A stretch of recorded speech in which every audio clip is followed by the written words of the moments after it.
viens vous raconter un conte de fées. Je viens vous raconter un conte de fées. Bon, allez, on ne va pas se leurrer. Qui parmi vous pense qu'il est un peu trop vieux, un peu trop grand, pour croire encore aux contes de fées? Quelques-uns. C'est bien, ça fait un challenge à relever. Donc voilà, c'est mon challenge ce soir, c'est ma différence à moi. J'assume, je crois toujours aux contes de fées. Et donc ce soir, je vais vous raconter un conte de fées. Je vais vous raconter l'histoire de Charlie. Accessoire. Il était une fois un crayon. Il s'appelle Charlie. Il est magique. Alors vous allez peut-être penser, c'est un peu banal pour avoir des pouvoirs magiques. Il a le pouvoir d'enchanter les gens. Il a le pouvoir d'écrire et de donner des mots. Et vous savez que les mots, c'est important. Charlie, il est magique. Mais il n'a pas de chance. Il vit au XXIe siècle. Au XXIe siècle, les gens ne croient pas au pouvoir magique. Et tout le monde se moque des crayons. Il faut dire, taper à l'ordinateur sur le clavier avec un crayon, c'est pas très pratique. Écrire sur l'écran, n'en parlons pas. Et puis, le look épicier, il est passé de mode. Donc voilà, Charlie, il est tout seul. Il est dans la papeterie. Enfin, il n'est pas tout à fait tout seul. Il est dans un pot avec d'autres copains crayons.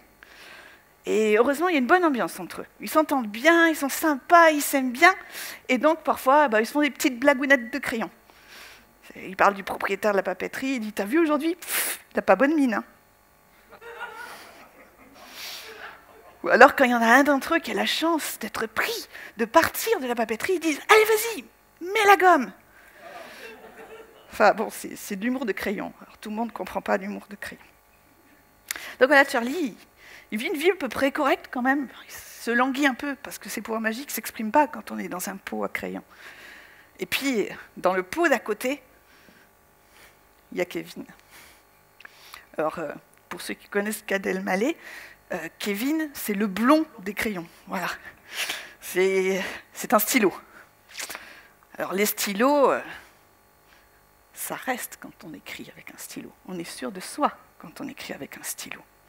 C'est un corps d'athlète, un stylo, par rapport à Charlie. Et donc, Charlie se désespère un petit peu quand même. Puis, il est dans son pot. Et un jour, dring, dring, oui, parce que le carillon de la papeterie, c'est dring dring, c'est tout ce que je sais faire. Alors, donc c'est dring dring, et ça veut dire que quelqu'un rentre. Dring dring. On va le refaire tous ensemble. Dring dring. Voilà. C'est une fée qui vient de rentrer. Je fais bien la fée, hein. Je suis entraînée. Bon, et alors donc, Charlie, il la voit, il la reconnaît tout de suite. C'est un crayon magique. Lui, il sait reconnaître les fées. Alors, la fée, elle, par contre, elle n'a absolument aucune conscience qu'elle est une fée. Elle vit, elle aussi, au XXIe siècle. Et au XXIe siècle, personne ne croit au pouvoir magique. Voilà, vous savez, vous y êtes aussi. Donc, elle-même ne croit pas en elle-même. Elle ne croit pas qu'elle est une fée. Elle est juste une banale personne. Elle se promène, elle rentre dans la papeterie. Et puis Charlie, comme il sait qu'elle est une fée, lui, ce qu'il rêve, c'est de pouvoir être avec elle. Parce qu'il sait qu'à deux, ils peuvent faire de grandes choses. Alors, insensiblement, c'est très dur de faire un truc insensible quand on a un chrono. Insensiblement, il se redresse, pour pas que ça se voit trop quand même. Puis, je vous avais dit que je ferais des cascades. Hein. Il se met sur son meilleur profil et il dit « Pas Kevin, pas Kevin, pas Kevin. Va pas prendre Kevin, prends-moi, prends-moi. »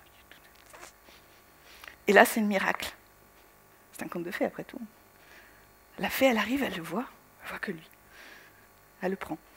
ne sait pas trop pourquoi, elle le prend. Elle rentre chez elle. Et là, c'est magique. Elle prend Charlie dans la main et ensemble, ils se mettent à écrire des mots. Et puis, l'avantage avec un crayon, c'est qu'on peut barrer, on peut recommencer, on peut entourer, on peut revenir en arrière, on peut effacer. Et donc, du coup, on peut faire quelque chose d'encore mieux que ce qu'on a écrit la première fois, parce qu'on a travaillé. Donc c'est magique. Ils écrivent ensemble. Ils écrivent ce qu'elle pense. Ils écrivent ce qu'il sait. C'est un crayon magique. Et donc c'est mais merveilleux ce qu'ils font. Elle écrit des histoires, mais des histoires qui sont lues par tout le monde. Des histoires qui enchantent les gens. Et elle se dit, dis donc, après tout, je sais pas, petit super pouvoir, moi, finalement. Je suis pas un peu féerique. Et puis, c'est le drame. Dans un conte de fées, il faut quand même un méchant. Il y a un méchant, enfin une méchante, une sorcière. Alors la sorcière du 21e siècle, elle est maligne. Les pommes empoisonnées, tu oublies. Les quenouilles. Faut pas se piquer sur la quenouille. Ah, je vais me piquer sur la quenouille. Elle sait très bien que ça ne va pas marcher au 21e siècle, la sorcière. Non, elle sait très bien comment atteindre la fée. Alors elle voit Charlie. Et elle le tue. J'ai entendu, j'ai pas vu parce qu'on voit rien, j'ai entendu des... Oh, qu'est-ce qui vient de se passer là? J'ai pas cassé un crayon. Il y a quelqu'un qui a tué. Sur cette scène, j'avais prévenu que j'allais commettre un meurtre. Ils ne me croyaient pas, ils avaient un peu peur, mais ils ne me croyaient pas. En fait, j'ai commis un meurtre devant vous.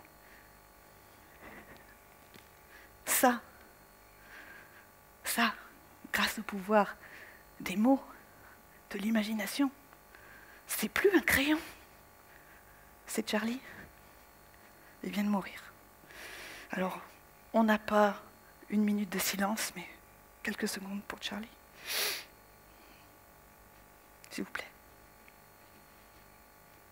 Et vous y avez cru, Je suis venue vous raconter quoi?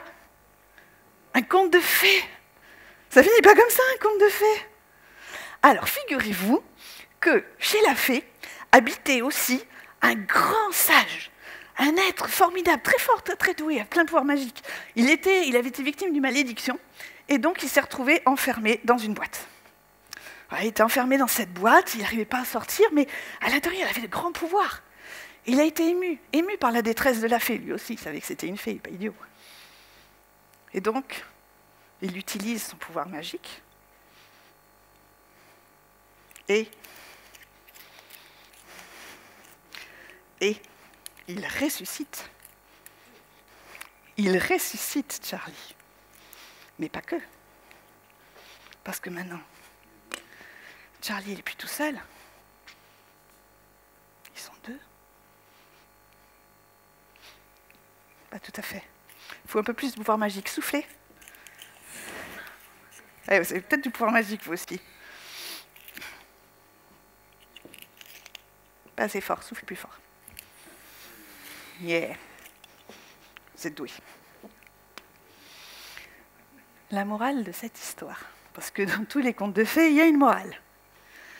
La morale de cette histoire, c'est que dans vos conférences, osez la différence. Dans vos conférences, donnez vie à vos accessoires, donnez vie à vos personnages. Et les gens vont les aimer, les gens vont être émus. Vous avez été émus de la mort d'un crayon, quand même. Donc tout est possible. Devenez vous aussi des fées. Qui c'est qui veut commencer? Merci.